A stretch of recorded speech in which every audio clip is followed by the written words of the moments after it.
John akhirnya berhasil mencapai tangga panjang yang mengarah ke Secret Coils. Di sana John dihadang oleh puluhan pembunuh yang siap melawan John. Karena waktu matahari terbit tinggal 10 menit lagi, John pun terpaksa untuk melawan para pembunuh sambil menaikin tangga. Dengan menambahkan sedikit wasabi di atasnya, John akhirnya berhasil mengalahkan puluhan pembunuh. Namun begitu John sampai di atas tangga, ia tiba-tiba diserang oleh CD yang membuat John jatuh dan kembali ke dasar tangga.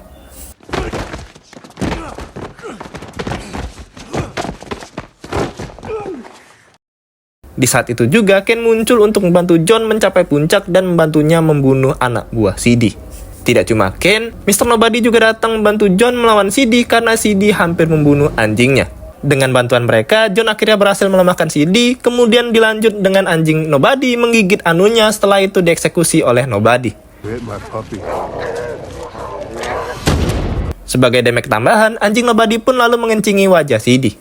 Akhirnya John sampai di lokasi tepat saat matahari terbit. John dan Ken mengambil pistol mereka yang hanya diisi 1 peluru. Keduanya lalu melangkah 30 kaki. Setelah keduanya berada di posisi yang afdol, mereka langsung saling tembak dalam waktu yang bersamaan.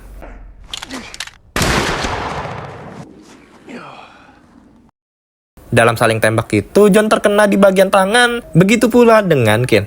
John dan Ken lalu maju 10 langkah untuk ronde kedua. Fire!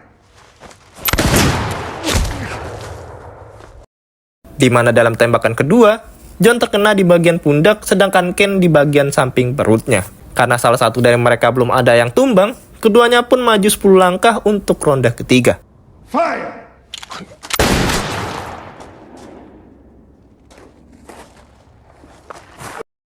Dalam ronde ketiga, Ken menembak John tepat di perutnya, sedangkan John sama sekali belum sempat menembak. Melihat John melemah dan mengira peluru John sudah ditembakkan, Marquez pun memutuskan untuk mengambil posisi Ken, sehingga dialah yang akan membunuh John Wick. Marquez juga melepaskan Ken, dan Mia sudah tidak lagi terancam. Ketika Marquez membidik John, Winston memberitahunya bahwa John belum menembak.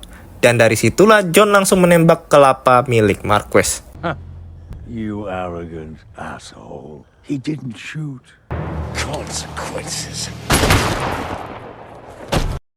The Hairbringer menyatakan bahwa John dan Ken bebas dari kewajiban mereka pada The High Table. Jadi John bukan lagi excommunicado. Setelah acara selesai, John kembali menuruni tangga dan duduk sejenak untuk mengenang tentang Helen sebelum akhirnya John jatuh dan meninggal karena pendarahan di bagian perutnya.